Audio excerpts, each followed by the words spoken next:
I recommend still showing up with a mindset of having a good time. So this requires you to feel into your body, to dance, to just generally have that like I am the party mindset. And if you show up with that mindset, then people don't actually realize that you're not drinking.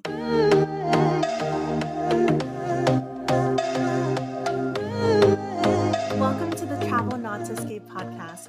I'm your host, Jolene on the Go, solo female traveler and creative entrepreneur. Think of me as your skydive instructor, empowering you to take the leap into solo travel to push past your fears and transform your life. Join me every Tuesday as we explore the world of solo travel with purpose and discover how you can use it for your personal transformation, learn how to make meaningful connections around the world, and reignite your spirit of play. We aren't just talking about traveling to find ourselves anymore. We're all about doing the work to understand who we authentically are, breaking through our limiting beliefs, and taking the leaps to manifest lives we are excited about. Through interviews, solo episodes, and meditations, each episode is packed with practical tips, strategies, and inspiring stories from guests who have transformed their lives through solo travel. Whether you're a seasoned traveler or just starting out on your journey, the Travel Not to Escape podcast is here to inspire and empower you to solo travel with purpose. Strap on your helmet. We're about to jump headfirst into the journey of a lifetime. Are you ready? Let's go. Welcome, navigators, to today's episode of Travel Not to Escape. Today actually is a very special day for me because it marks 6 months of me being alcohol free. So in today's episode, we're going to be chatting all about, the last 6 months of what I have been going through being sober and my history with alcohol, the lessons that I've learned over the last 6 months, and what my relationship with alcohol looks like moving forward. And I'm sharing this with you all because maybe it will resonate with some or more of you out there that may also be questioning your relationship with alcohol.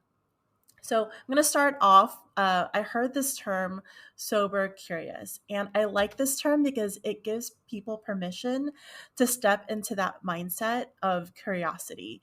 And I think there's this misconception that, if you go sober, you have to go be sober forever. And I don't think it necessarily has to be that way. And I wouldn't classify myself as having been an alcoholic in order to have gotten to this point where I felt the need to be completely alcohol free for the last 6 months. I just wanted to really improve my health and kind of take a look at what does sober actually look like in my life. So I think that being sober curious is really just being more intentional about your choices as it relates to alcohol.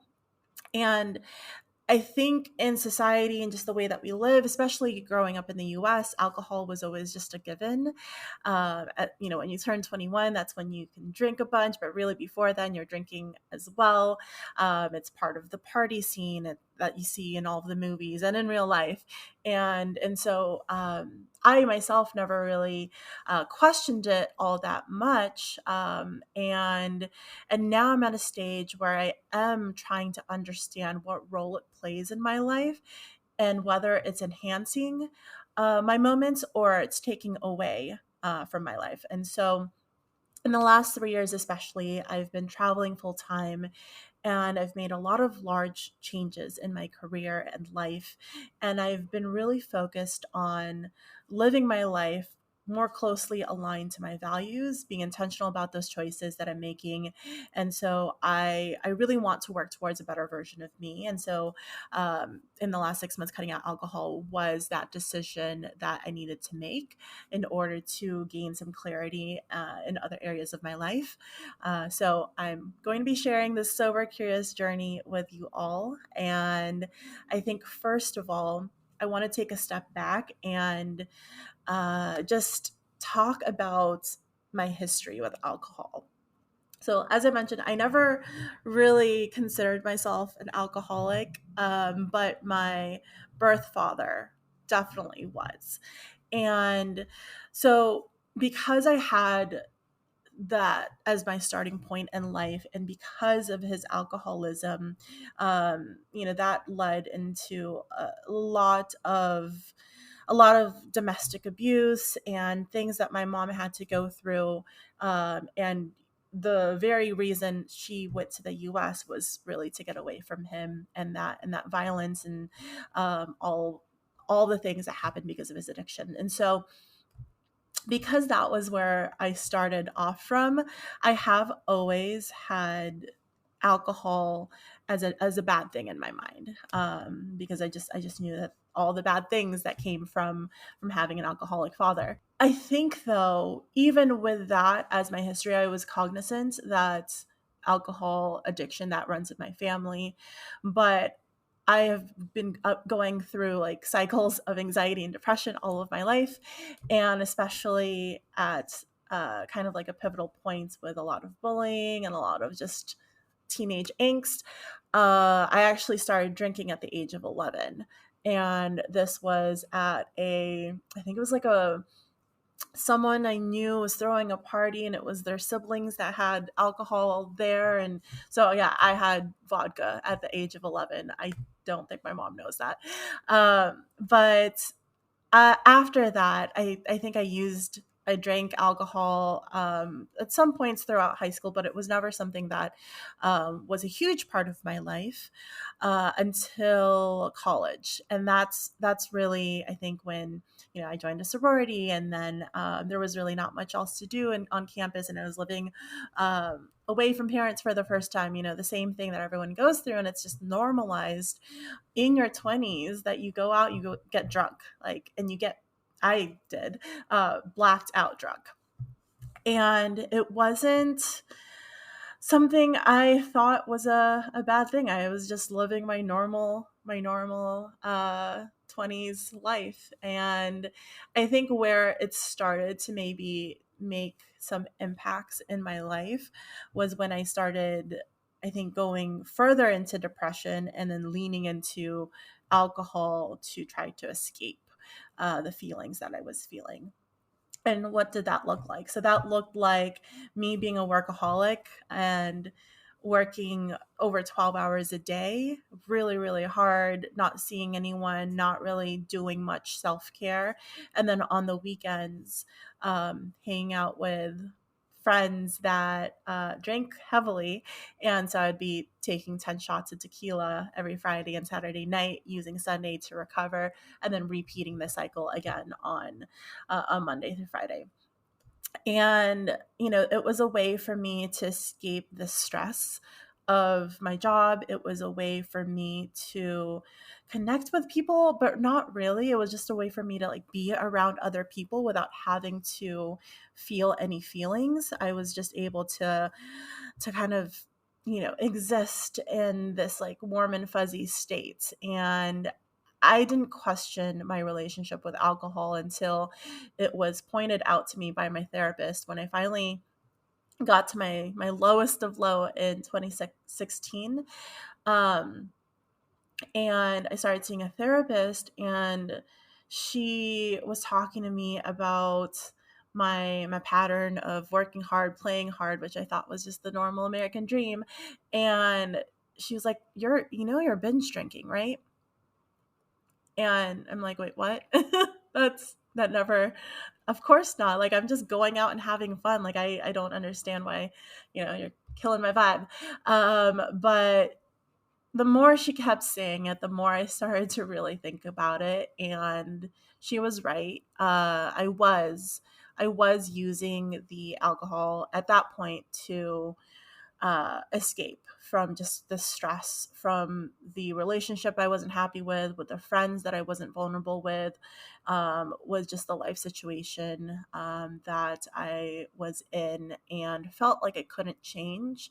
And so it was just easier to have those moments of blacking out in order to not think, to not feel. But as I started having this therapist who was a literal mirror pointing me and showing me everything about me that I was like, okay, well, if I don't like this, and then these are the things that I can change about it. And then I actually had to make those changes. So I did have some more sober periods kind of around that time. as I was leaving San Diego and moving to Chicago and sort of letting a lot of things go in my life, I was having a lot more sober periods where I would test myself with 1 month of not drinking, with 2 months of not drinking. But that was really ever how the most that I had gone without drinking was 1 or 2 months. And then I moved to Chicago, which was an amazing time for me, but also a very, very big drinking city. And in terms of like making connections and forming relationships there, it was very much alcohol based. And that was just a given. That's just the culture of the city. It's a lot of fun, but again, it's a lot of it is dependent on alcohol. And so for the 3 years that I lived in Chicago, I was mostly always drinking.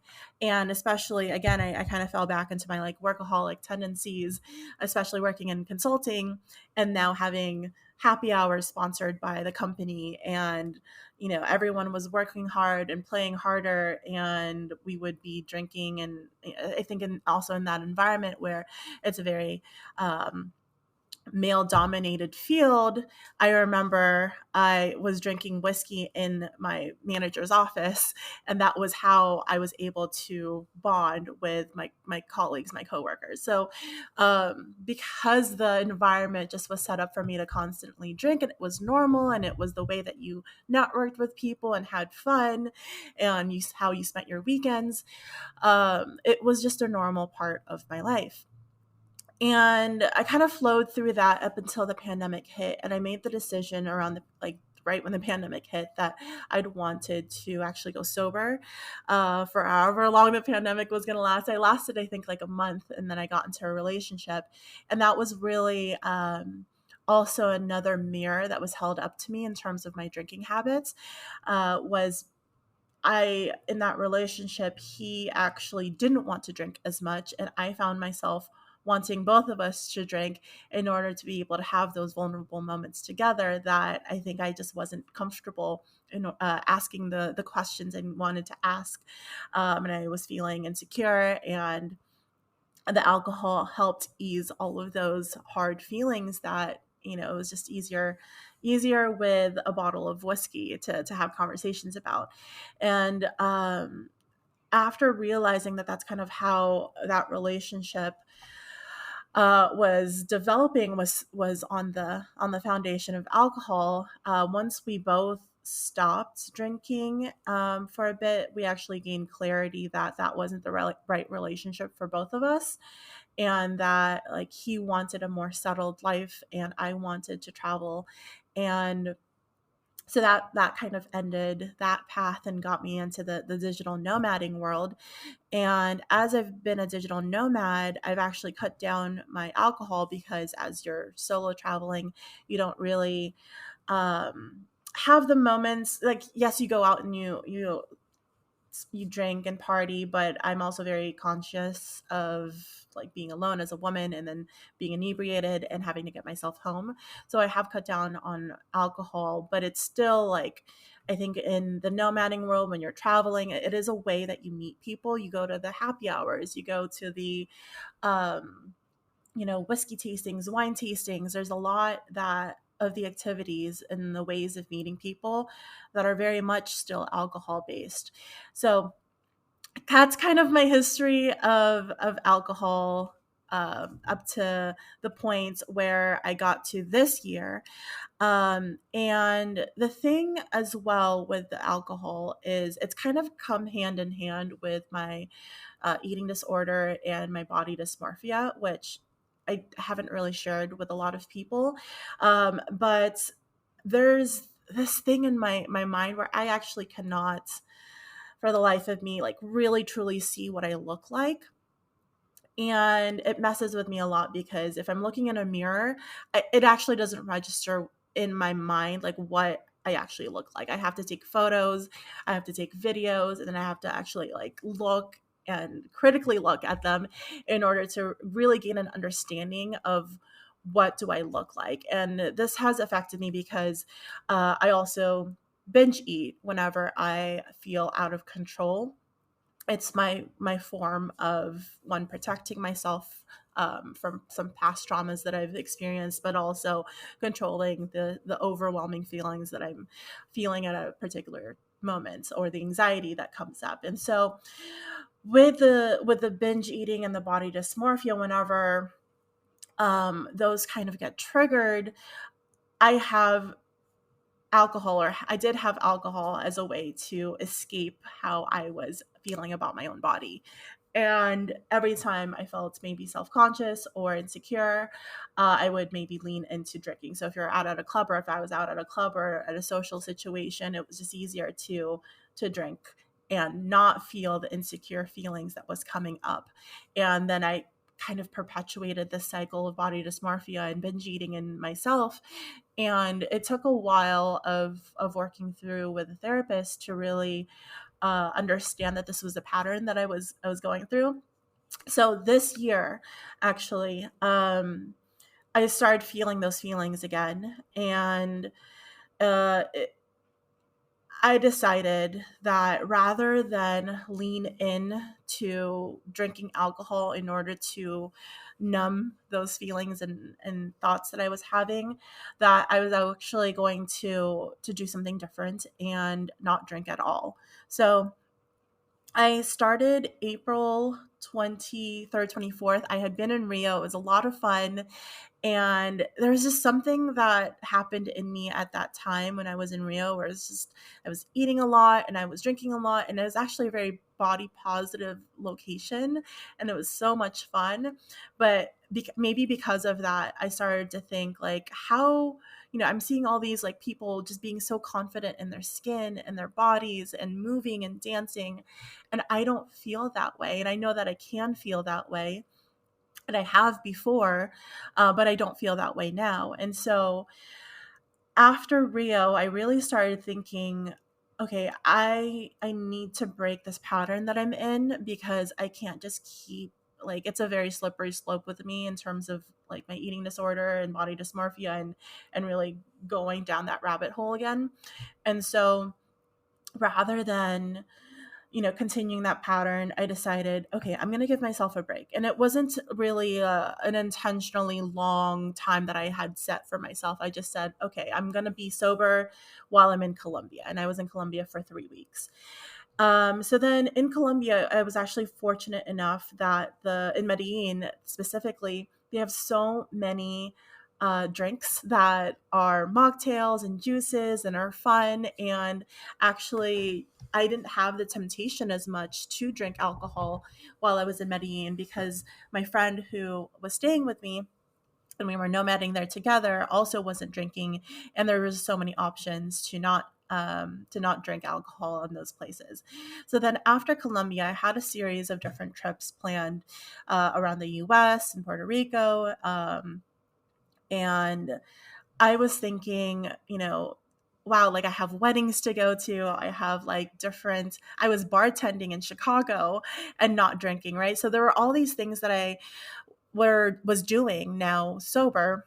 And the more that I started doing these things sober, the more I was like, well, I don't really need to drink, right? Like if I can get through a wedding and I can get through bartending 2 nights in a row in Chicago, and living in Chicago for 3 weeks again, completely sober, and it just be like completely fine and normal, then why do I need to drink? And as I kept going, the days kept passing, and the events that I attended kept growing, I started realizing that I was building up my confidence as well. And finally breaking free from the kind of like that insecurity and the feelings, the body dysmorphia, the eating disorder that I knew was my pattern. So that's kind of how I ended up being sober for so long. And then I went to the Philippines to celebrate my birthday. And because of my history, my family history with my father being alcoholic, when I went to the Philippines in July, I just felt in my soul that it was not right for me to drink alcohol in a place where my dad was an alcoholic and had caused so much pain to my mom and my family. And so yeah, I went through 2 months in the Philippines without alcohol, and now I'm in Bali. And again, like the location that I'm at in Ubud, like I don't really feel the need to drink. And so, yeah, that's kind of how the last 6 months ended up happening. And I've learned so many lessons, not just about myself and my health, but also like my love life and how I make connections. And that's actually what has inspired me to help other people be able to form meaningful connections anywhere in the world using play instead of alcohol, because I've been doing this for the last 6 months. And prior to this, I was doing it the other way with alcohol. And so I have that perspective of doing both while traveling, and it's possible. And not only is it possible, I feel like I'm more connected with the people that I've made connections with when alcohol wasn't involved. So that I will go over in more detail because I'm very excited to release an ebook and a program that focuses on these sober, curious connections through play. Um, but as I am going through this podcast, I want to also share some of the lessons first that I learned. So one of the things that I've already mentioned was the confidence and managing body dysmorphia, being more in tune with my body. So actually by eliminating the alcohol in my life, I was actually pushed to feel my body again, like actually feel the movements that I was making and like really ground down. And when I was in Colombia, I actually went to a yoga silence meditation retreat in the jungle where we did an ecstatic dance, and we were crawling on the floor like animals to the beat of the drums. And then we were doing just like weird intuitive movements with our body, with our eyes closed. And it kind of led us into dancing to more popular music, to salsa music. But in that process, you know, at that point had been, I think, 3 weeks sober. And that was just kind of like a light bulb in my head of, wow, like this is what it's actually like to feel my body move and not feel self-conscious when I dance, and just allow my body to move in the way it wants to move to the beat of the music, and not feel like other people are staring at me. Like I now dance, if I can, with my eyes closed because I just want to feel the music. And so being alcohol free and also doing these things like ecstatic dance has allowed me to get back into my body. And so rather than leaning on alcohol whenever I feel self-conscious, I I don't have that as a crutch anymore. And so I have to sit with those feelings and I have to process them if I'm feeling a certain way, and then do it anyway, move with my body anyway, because the best way to get over it is by just doing it. And the interesting thing is, like, people have actually said, like, oh my god, you look so confident when you dance, you're such a good dancer. But it's like, in my mind, I've had to go through so much mental gymnastics to get to this point. So if I can do it, you can do it too. So whenever I do have those thoughts that are just like so overwhelming in regards to my body, because they still do come up, I book a therapy session. I go to sound healing. I use tarot cards. I journal. I do breath work or meditation session. Like, I have now a toolkit of things that I know make me feel better, that reground me, that take away some of those intrusive thoughts so that I can proceed as confident as I can. So rather than leaning on a bottle of wine as I did before, I now have a more healthy toolkit. So that definitely has been a really big lesson that I learned, and really was one of my first objectives in cutting out alcohol for this time period. The second lesson that I learned was gaining clarity on dating with alcohol. So, over the last year and a half, I actually had stopped dating because of just the focus that I wanted to put on my business.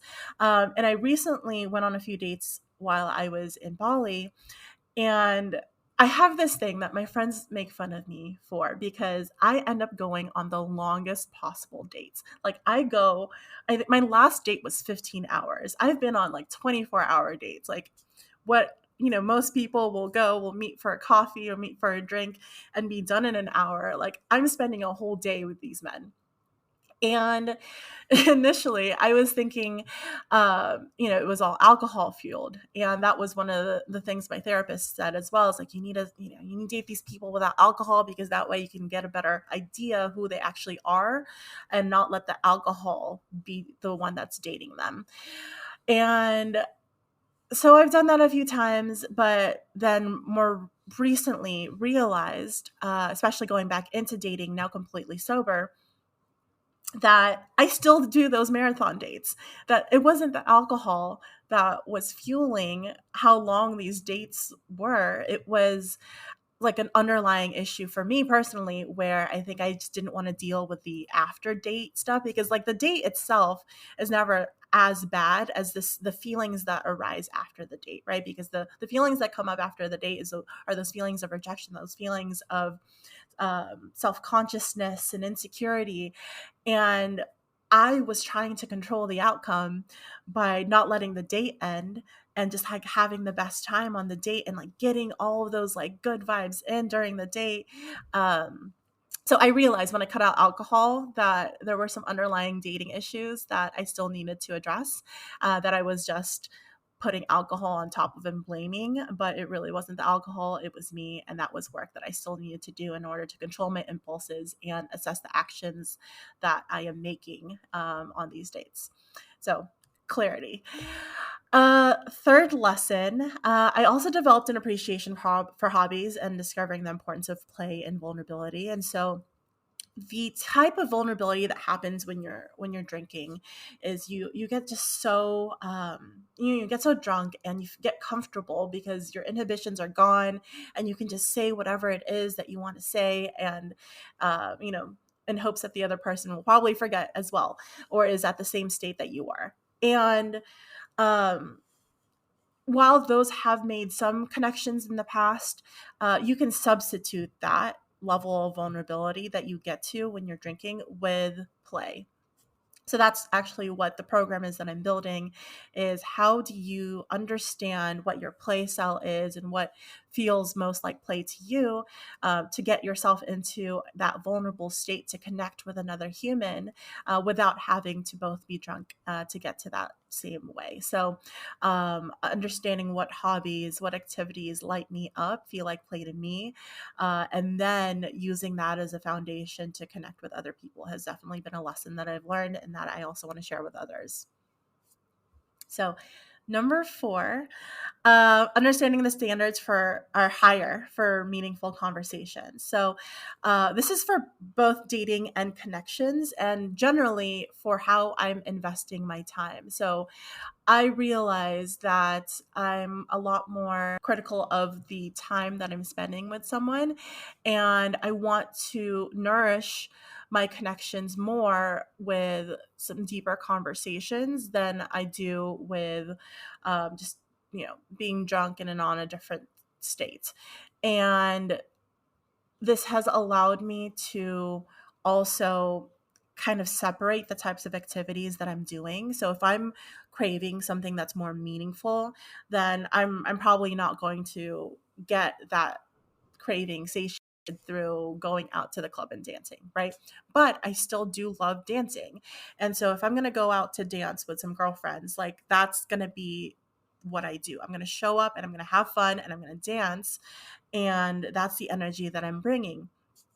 If I want a meaningful conversation, I'm going to have that at a dinner, at a different like one-on-one type of event. So um, I'm now able to kind of separate the different types of activities that I do and what I'm looking for in each one. And I'm not trying to blur the lines either, in terms of like, if I'm going to go out with some girlfriends and dance, like I'm likely not going to meet a person that I'm going to have a conversation with and I want to date, right? Like that's very unlikely, because what I am looking for is those deeper, meaningful conversations in terms of dating. And so, again, I'm better able to separate the moments in which those happen, and kind of prioritize my time that way. Lesson 5, noticing the smaller things. So I do find myself as well. I find myself feeling my emotions and processing them in real time. So if I'm angry, I have to ask myself, like, why is it that I'm angry? What am I doing? And what do I want to do with that feeling? Is that feeling serving me? What lesson am I learning? And was it teaching me? And, whatever triggered that emotion, was it teaching me about that? So I'm able to notice the smaller things because I have the clarity. I'm not distracted or numbed by the alcohol. And so if I'm feeling a certain way at a given night, I have to feel those feelings. I have to sit with those feelings. I have to process them and let them flow through me. I don't have the distractions to lean on, which is a good thing. Number 6, your environment plays a huge role in your success. So, as I mentioned, it was really hard for me to stop drinking in Chicago and in Rio, that I was just drinking all the time, versus when I was in Medellin and in a jungle for 3 days that was all vegan and no alcohol, or in Bali and Ubud specifically, where the nightlife isn't necessarily as dominant here, and there's a lot more options for vegan food and for non-alcoholic beverages. And so if you are wanting to make a huge change in your life and the way that your lifestyle is, think about how you can set up your environment to better support those goals. Like I'm eating more vegan food just because the amount of vegan food that's delicious here is everywhere. And I don't even have to think about whether something is vegan or not. And that's the same thing with the drinking. Like I don't even have to think about drinking or not, because I've gotten myself to this point where like either option is okay. Either option, I'm going to have a lot of fun. But one option is a lot healthier for me.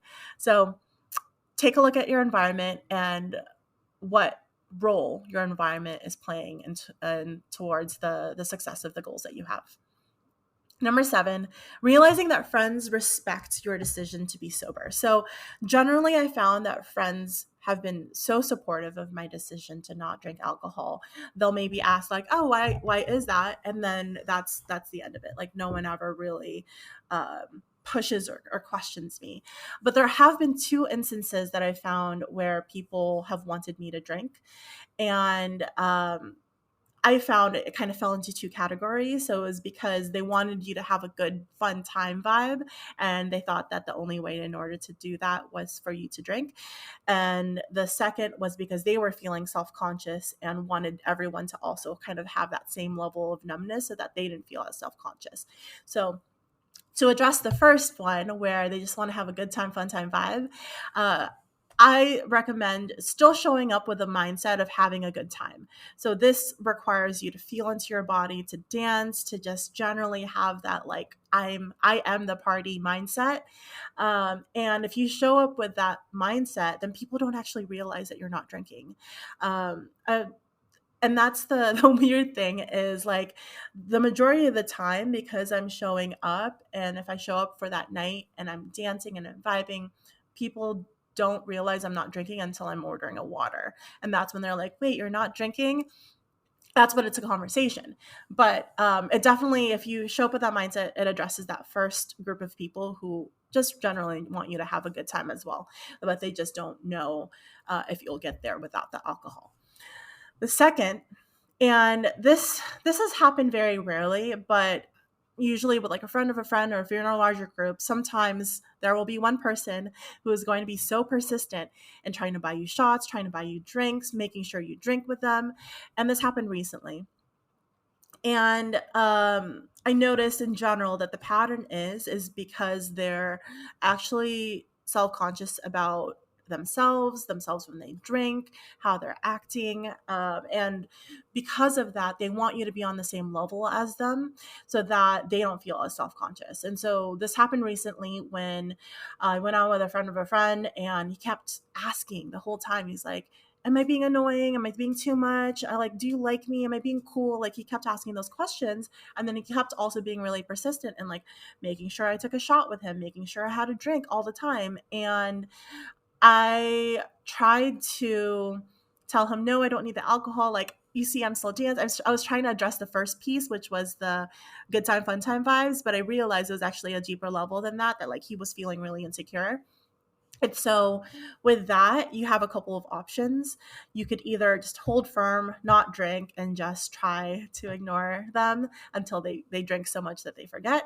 Or you can keep a drink like a mocktail or like a soda water on hand just to not even have those conversations. Just say like, yeah, I'm drinking already. You're good. I had to do this in this instance because it just was so persistent. I actually had to pretend to take a shot. And your options when you are at this situation is you can tell the bartender, hey, can you pour me a water shot? And then you can take that and it looks like vodka and everyone's happy and fine. Or what I had to do in this case was I just gave the shot to another friend, pretended to take a shot. And then while that person who was really persistent was um, taking their shot, I just handed it to a friend, took her empty shot, and was good to go. So you have a couple of options, but those are really the two lessons I think I learned from the people that are persistent when you have said and made it very clear that you don't want to drink. Um, Number 8, improved health and energy. So my skin has been a lot better, my face. I just generally feel a lot more hydrated. I feel a lot less bloated. I'm a lot more energetic. I even started training for a half marathon and I've lost 20 pounds in the last like 6 months. So in general, like not drinking alcohol has done such wonders to my health. So that's definitely something to keep in mind if you are going on this journey. Like, it's not the only reason I went on this journey, but it's definitely something that does help if you have health and like healthy habits as a goal in your life. Number 9, um, and this is going into managing situations again when people are persistent in offering to drink, and a couple of things that I have used to navigate. So I think one of the lessons that I learned is don't be one of the last two people when you are out and drinking. Or if you're not drinking and they are, make sure you're not one of the last two. Because what ends up happening is that you have to be that person that stays longer, that watches that person to make sure that they're not going to get taken, kidnapped, whatever it is, or because if you're going out, you're solo female travelers going out together and one person gets a little too drunk, consciously, like, I can't leave a friend. So I found that it's just easier if you, one, avoid being one of the last two people that are out, because then you can excuse yourself at the time that feels best for you and you don't have to have someone else's night dependent on what time you go home. The other option is being clear ahead of time, which is what I'm going to be doing moving forward, is being clear in communicating what time you are going to go. So that way there's an expectation that, like, hey, maybe don't drink as much because I'm not gonna be there after this time period. So that puts the expectation on the other person to say, okay, I'm gonna make sure to kind of moderate my drinking so I can make myself, I can take myself home. And so that's definitely a lesson that I've learned over the last 6 months is I don't want to control other people's drinking. I don't want to control other people's way of going out. The only person that I can control is myself. But in these situations, um, I can't leave if someone is not able to take themselves home. So I just need to make sure in the future that I communicate whatever my morning commitments are, that I have a hard stop for the night, and then this will allow them to make the decisions that they need to make in order to control their drinking themselves or be able to get themselves home safely. But at least I, was able to clearly communicate my boundary and my hard stop and set that expectation ahead of time. And, it is just like learning lessons moving forward in terms of my level of communication, especially in these situations where I'm not drinking and maybe a friend is.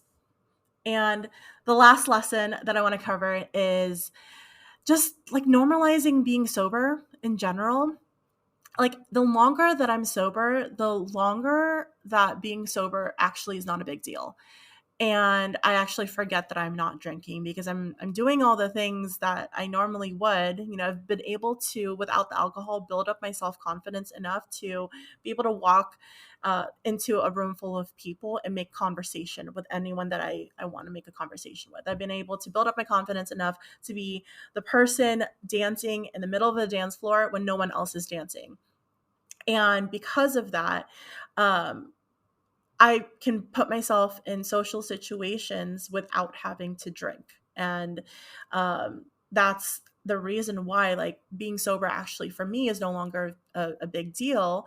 It's a bigger deal than other people, again, because of the two reasons I mentioned.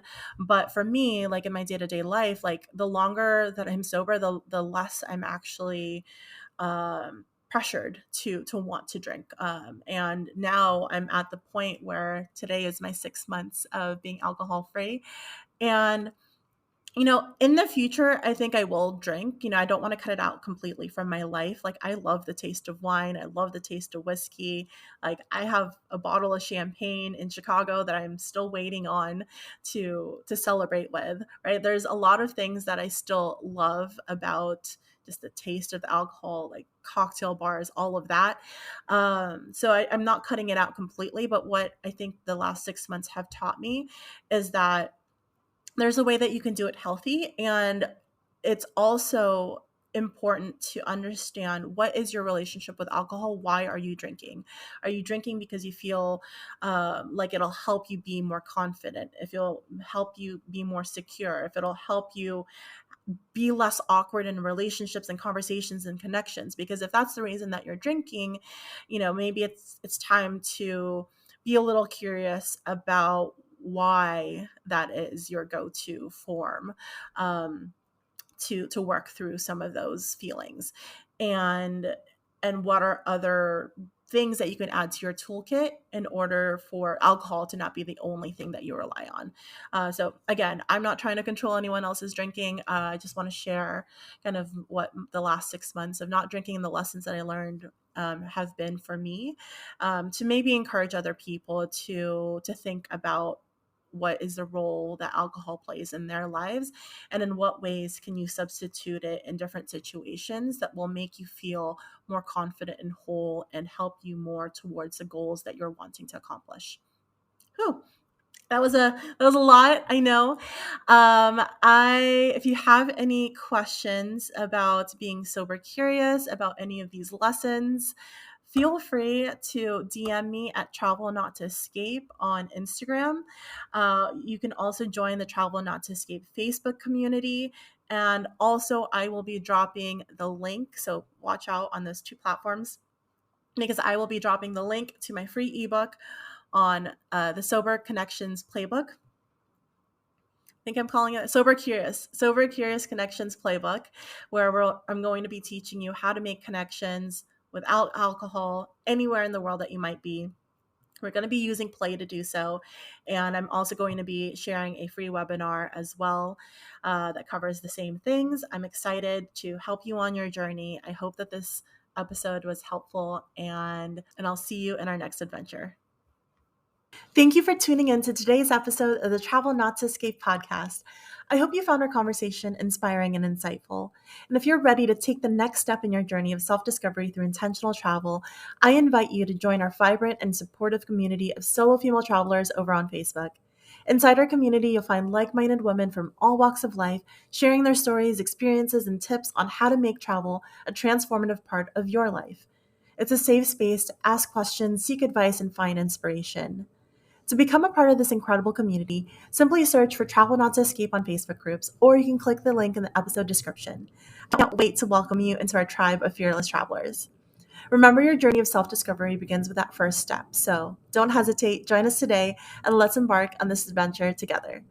Until next time, keep exploring, connecting, and playing, and safe travels, navigators.